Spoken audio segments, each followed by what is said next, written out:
Welcome to Agriculture in Review, a news program of current interest to South Dakota farmers and ranchers, prepared by the South Dakota Farmers Union.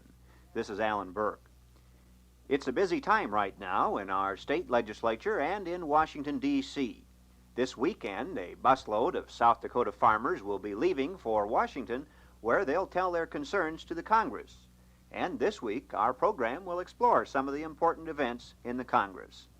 To start off, the 7 biggest oil companies enjoyed a 46% increase in profits during the first 3 quarters of 1973.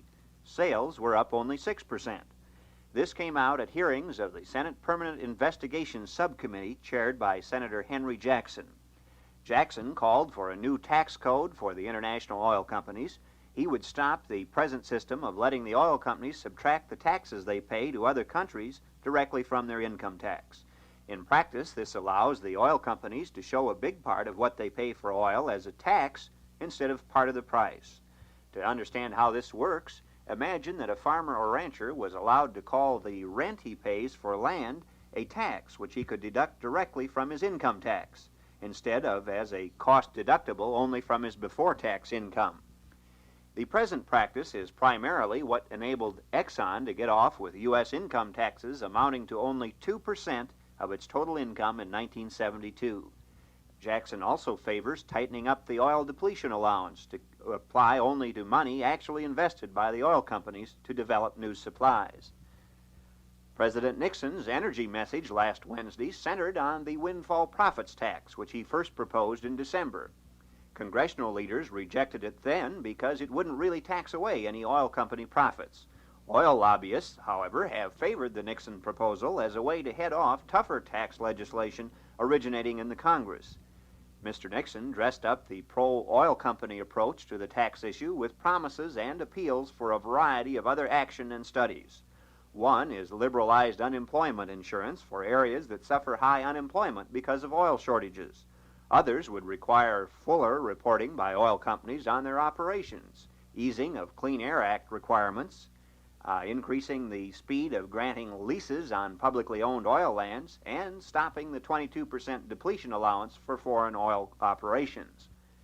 In other news from Washington, the Farmers Union is telling consumers that farm programs are food programs, and adequate supplies of food at fair prices cannot be assured unless farmers are backed up with effective guarantees against collapsing farm prices. The New York Times carried this message in an editorial page story by National Farmers Union President Tony DeShant. The story was based on DeShant's address at the Conference on National Food Policy convened by Pennsylvania Governor Milton Schaap last December. This week, National Farmers Union Secretary Bob Lewis told the annual assembly of the Consumer Federation of America that farmers and consumers need positive action to assure abundant supplies of food at prices that are fair to both. 20 years of low prices have shrunk America's farm plant, Lewis warned, and now farmers are scared to death that if they boost production, they will be wrecked by collapsing farm prices.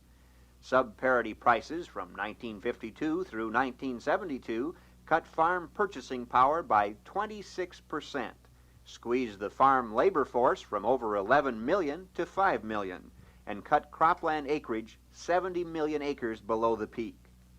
Even present prices will not draw all the retired acres back into production, nor all the farm boys who are needed back into farm jobs, he said.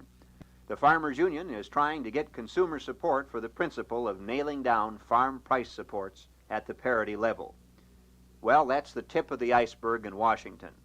And with that, we'll close another edition of Agriculture in Review.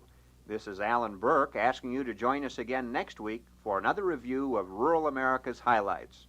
This program was produced by the South Dakota Farmers Union.